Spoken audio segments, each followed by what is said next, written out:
بسم اللہ الرحمن الرحیم۔ آج کے لیکچر میں ہم کنایا کو سمجھیں گے کہ کنایا کسے کہتے ہیں، کنایا کی تعریف کیا ہے، کنایا کی اقسام کیا ہیں، ان کو نثری اور اشعار میں دی گئی مثالوں سے واضح کریں گے تاکہ کنایا ہمارے لیے آسان ہو جائے۔ ہم نے علم بیان کی اقسام کو بیان کرنا شروع کیا۔ تشبیہ، استعارہ اور مجاز مرسل اس لیکچر سے پہلے ان کی وضاحت ہو چکی ہے، تو آج علم بیان کی آخری قسم کنایا کو سمجھتے ہیں کہ کنایا کسے کہتے ہیں۔ سب سے پہلے تعریف کو دیکھ لیتے ہیں۔ تو کنایا لغت میں پوشیدہ بات کرنے کو کہتے ہیں، یعنی چھپی ہوئی بات، اور اصطلاح علم بیان میں وہ کلمہ ہے جس کے معنی پوشیدہ ہوں اور وہ اپنے حقیقی معنوں کے بجائے مجازی معنوں میں اس طرح استعمال ہو کہ اس کے حقیقی معنی بھی مراد لیے جا سکتے ہوں۔ تو اس سے پہلے آپ کو پتہ ہے حقیقی اور مجازی معنوں کی تفصیل میں نے استعارہ اور مجاز مرسل میں بیان کر دی ہے۔ تو کنایا میں حقیقی معنوں کے بجائے مجازی معنی مراد لیے جاتے ہیں، کیونکہ علم بیان میں مراد حقیقت نہیں مجاز ہے۔ لیکن کنایا میں یہ فرق ہے کہ کنایا میں حقیقت کے بجائے مجازی معنی تو مراد لیے جاتے ہیں، لیکن اگر حقیقی معنی بھی مراد لیے جائیں تو حقیقی معنی بھی ٹھیک ہوں گے، لیکن مراد مجازی معنی ہی ہوگا، کیونکہ علم بیان میں مجاز ہی مراد لیا جاتا ہے۔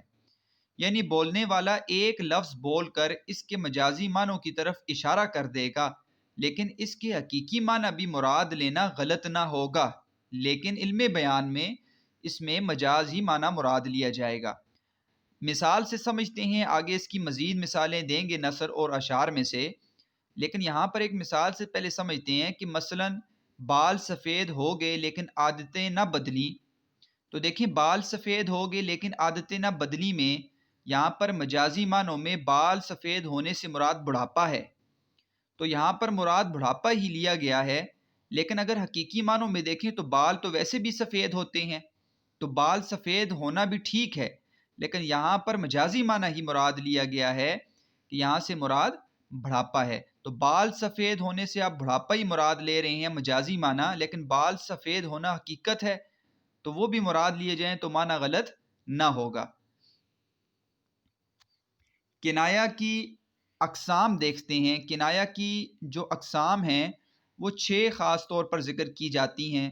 سب سے پہلی قسم کنایا قریب، دوسری کنایا بعید، تیسری تعریض، چوتھی تلوی، پانچویں رمز، اور نمبر 6 پر ایما اور اشارہ۔ نثری مثالوں میں ہم کنایا کو پہلے دیکھتے ہیں کہ کنایا کسے کہتے ہیں۔ مثال کے طور پر ایک مثال آپ کے سامنے ہے، زید کو آپ نے سر پر چڑھایا ہے۔ حقیقت میں اس کے معنی یہ ہے کہ آپ نے زید کو بگاڑ دیا ہے، لیکن سر پر چڑھانا بھی حقیقت معنوں میں لیں تو یہ ٹھیک ہوتا ہے، لیکن یہاں پر مجازی معنی مراد ہے کہ سر پر چڑھانے سے مراد یہاں پر زید کو آپ نے بگاڑا ہے۔ بال سفید ہو گئے لیکن عادتیں نہ بدلیں، تو یہاں بال سفید ہونے سے مراد بڑھاپا ہے، لیکن حقیقی معنوں میں بھی بال سفید ہونا بھی درست ہے۔ اب ہم اشعار سے بھی مثالیں دیکھتے ہیں، ساتھ اس کی اقسام کو بھی بیان کر دیتے ہیں کہ اس کی اقسام جو 6 ہیں ان میں کون کون سی اشعار کی مثالیں ہیں۔ سب سے پہلے کنایا قریب ہے۔ اب کنایا قریب کسے کہتے ہیں؟ تو یاد رکھیے گا، کنایا میں موصوف اور صفت کا خاص تعلق ہے۔ صفت خوبی کو کہتے ہیں، اور موصوف آپ کو پتہ ہے جس کے بارے میں خوبی بیان کی جائے اسے موصوف کہتے ہیں۔ موصوف کی کسی صفت کا یوں اظہار کیا جائے کہ اس مخصوص صفت کی طرف انسان کا دماغ فوراً منتقل ہو جائے اور زیادہ غور و فکر کرنا نہ پڑے، تو اسے کنایا قریب کہتے ہیں۔ یعنی کسی موصوف کی ہم صفت کا بیان کر رہے ہیں، کسی شخص کے بارے میں اگر ہم کہہ رہے ہیں کہ اس کے اندر یہ خوبی ہے، تو ہم نے اس کے اندر ایسی اس کی ایک ہی خوبی بیان کر دی، ایک ہی خوبی بیان کر دی، تو ایک خوبی سے زیادہ انسان سوچتا نہیں ہے، ایک دم دماغ چلا جاتا ہے کہ اس سے مراد فلاں شخص ہے، تو غور و فکر جس میں نہ کرنا پڑے زیادہ تو اسے کنایہ قریب کہیں گے۔ موصوف اور صفت کے درمیان کوئی واسطہ نہیں ہوتا، یعنی زیادہ واسطے نہیں دی جاتے۔ دیکھیں اگر جس کے بارے میں ہم اگر کسی کے بارے میں 3-4 خوبیاں بیان کریں گے تو ان خوبیوں کو سوچتے سوچتے ہمارا وقت لگے گا، تو وہ ہمارے لیے مشکل ہو جائے گا۔ لیکن جب ایک ہی خوبی بیان کی جائے گی تو سوچنے میں وقت کم لگتا ہے۔ تو اس اعتبار سے کنایہ قریب میں کیونکہ صفت ایک ہی بیان کی جاتی ہے، خوبی ایک ہی بیان کی جاتی ہے، تو وقت کم لگتا ہے سوچنے میں، اس لحاظ سے کنایہ قریب اس کو کہتے ہیں۔ دیکھیے مثال کے طور پر ابھی مثال دیتا ہوں، شعر سے مثال ہے کہ ہے دوش محمد صلی اللہ علیہ وسلم کا مکیں، خانہ زیں پر اس ناز سے رکھتا نہیں پاؤں زمیں پر۔ اب حضرت امام حسین رضی اللہ تعالیٰ عنہ کا اس شعر میں ذکر ہے اور کہا ہے کہ وہ گھوڑے پر بیٹھے ہوئے ہیں، اور وہ کیونکہ دوش محمد کے مکیں ہیں، یعنی نبی علیہ الصلوۃ والسلام کی پیٹھ مبارک پر آپ بیٹھے ہیں، آپ نے سواری کی ہے، تو اس ناز سے، اس بات کی وجہ سے آپ زمین پر پاؤں نہیں رکھ رہے۔ دیکھیں یہاں پر اصل بات تشریح نہیں ہے، صرف سمجھنا ہے کنایہ کہاں پر ہے۔ تو یہاں پر کنایہ کیا ہے؟ دوش محمد کا مکیں۔ اب دوش محمد کا مکیں جو ہے حقیقت میں بھی دوش محمد کا مکیں ٹھیک ہے، لیکن ہم نے مجازی معنی یہاں پر مراد لینا ہے امام حسین۔ تو امام حسین رضی اللہ تعالیٰ عنہ کے بارے میں یہاں پر بات کی گئی ہے، تو یہاں پر دوش محمد کے مکیں سے ان کی صفت اور خوبی ہے، تو ایک ہی خوبی بیان کی گئی ہے، تو یہاں پر سمجھنا آسان ہے کہ دوش محمد کے مکیں سے مراد امام حسین رضی اللہ تعالیٰ عنہ ہیں۔ اگر زیادہ خوبیاں ان کی بیان کی جاتی تو ہمارے لیے سمجھنا مشکل ہوتا، تو وہ کنایہ قریب نہ ہوتا بلکہ کنایہ بعید ہوتا۔ دیکھیں کنایہ بعید دوسری قسم، وہ کنایہ جو فوراً سمجھ میں نہ آئے بلکہ کچھ غور و فکر ہمیں کرنا پڑے۔ بالعموم صفات بیان کرتی جاتی ہیں، یعنی کہ اس میں صفات زیادہ بیان کی جاتی ہیں، لہٰذا اس چیز تک پہنچنا آسان تو ہوتا ہے لیکن سوچنے میں وقت لگتا ہے، سوچنے میں وقت لگتا ہے کیونکہ صفات خوبیاں زیادہ ہیں۔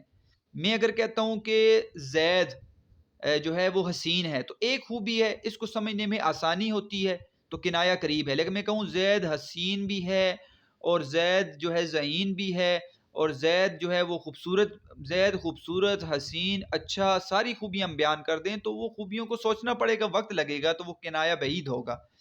مثال کے طور پر یہ دیکھیں غالب کا شعر آپ کو یہاں پر سمجھ آ جائے گی اس بات کی کنایہ بعید میں کہ صبح آیا جانب مشرق نظر، ایک نگار آتشیں رخ سر کھلا۔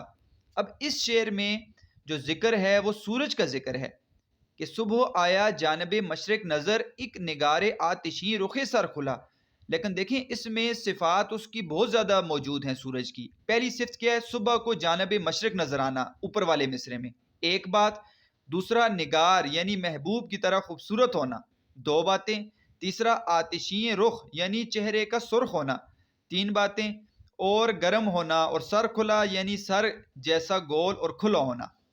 تو یہاں پر دیکھیں ایک خوبی نہیں بلکہ کئی خوبیاں بیان کی گئی ہیں اور سوچنے میں وقت لگا ہے، اس لیے یہاں پر سمجھ تو آ گئی سورج ہے لیکن ہمیں سوچنے میں وقت لگا، تو یہ مثال کنایہ بعید کی ہوگی۔ تعریض، تعریض کنایہ کی ایک اہم قسم ہے، اس میں بھی اشاروں اور کنایوں میں کسی عیب کا ذکر اس طرح کیا جاتا ہے کہ موصوف کا ذکر نہ ہو لیکن اس کی صفات کسی دوسرے شخص سے منسوب کر کے اس طرح بیان کی جائیں کہ دماغ اس تک پہنچ جائے۔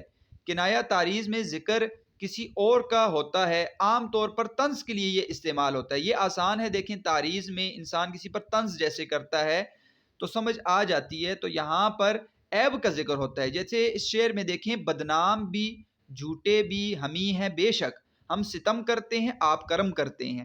اب اپنے آپ کو کہہ رہا ہے اگر ایک عاشق کہ میں بدنام بھی ہوں، جھوٹا بھی ہوں، میں ستم کرتا ہوں، سارا کچھ، ساری خرابیاں میرے اندر ہیں، اور آپ محبوب کو کہہ رہے آپ ہم پر کرم کرتے ہیں، لیکن بات تو الٹی ہے، حالانکہ جو ستم کرتا ہے اور بدنام ہے اور ظلم کرنے والا وہ محبوب ہے، تو یہاں پر عام طور پر طنز کیا گیا ہے محبوب پر، اپنی برائی کر کے طنز کیا گیا محبوب پر کہ اصل برائی تم میں ہے۔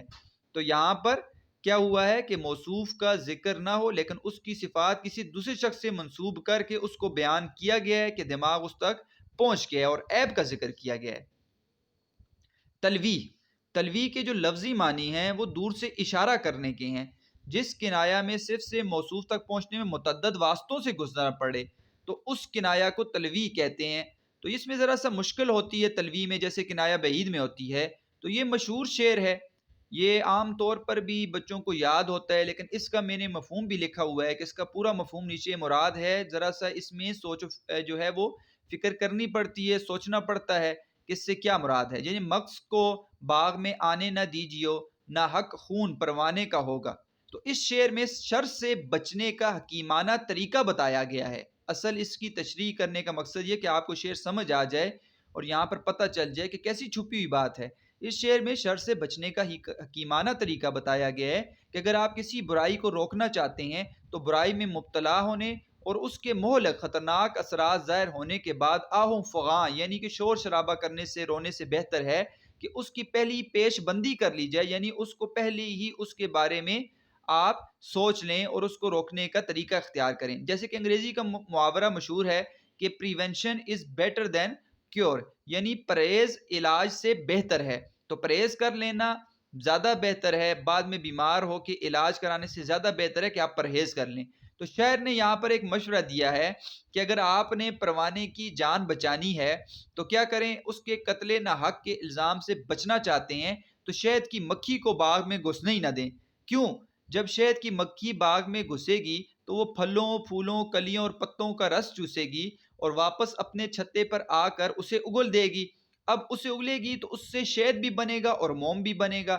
جب موم بنے گا تو اس سے شمع جلتی ہے، موم سے موم بتی بنے گی، اس سے شمع جلے گی، اور جب شمع جلے گی تو لازم ہے پروانہ شمع کا عاشق ہے وہ آئے گا اور اس طرح وہ شمع کی لو میں اپنی ذات، اپنی جان کو قربان کر دے گا، جل کر فنا ہو جائے گا۔ لہٰذا اگر آپ پروانے کو بچانا چاہتے ہیں تو اس کی موت کے اسباب، یعنی کہ آپ مکھی کو، شہد کی مکھی کو آپ وہ کسی بھی باغ میں جانے ہی نہ دیں۔ تو یہ پوری بات ہے، اس کے اندر چھپی ہوئی ہے۔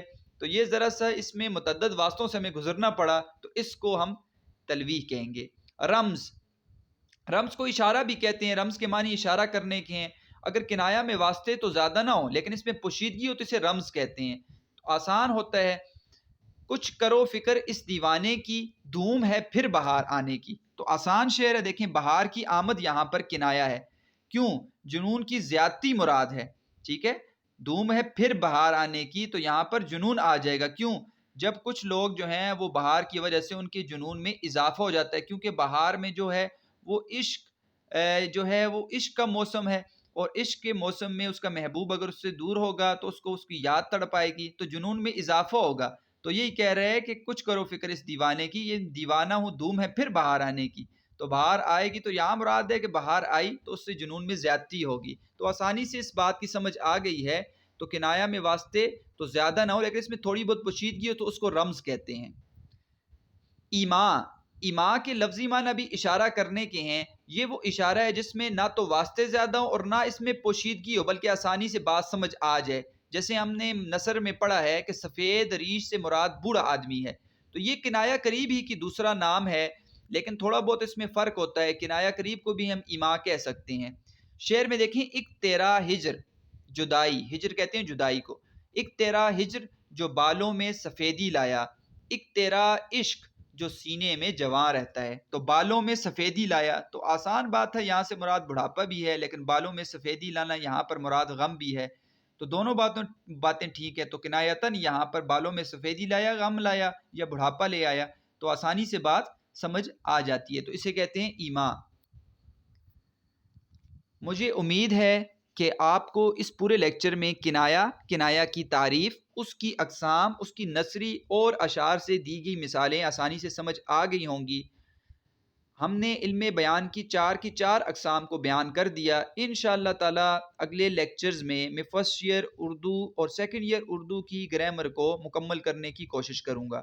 اگر آپ کو کوئی بات بھی سمجھ نہیں آئی تو آپ اس نمبر پر دیے گئے واٹس ایپ نمبر پر آپ مجھ سے رابطہ کر کے مجھ سے مزید جو ہے وہ کوئی بات اگر سمجھ نہ آئے تو پوچھ سکتے ہیں۔ آپ نے میرے لیے دعا کرتے رہنا ہے۔ اللہ تعالیٰ آپ کو خوش رکھیں، سلامت رہیں۔ والسلام۔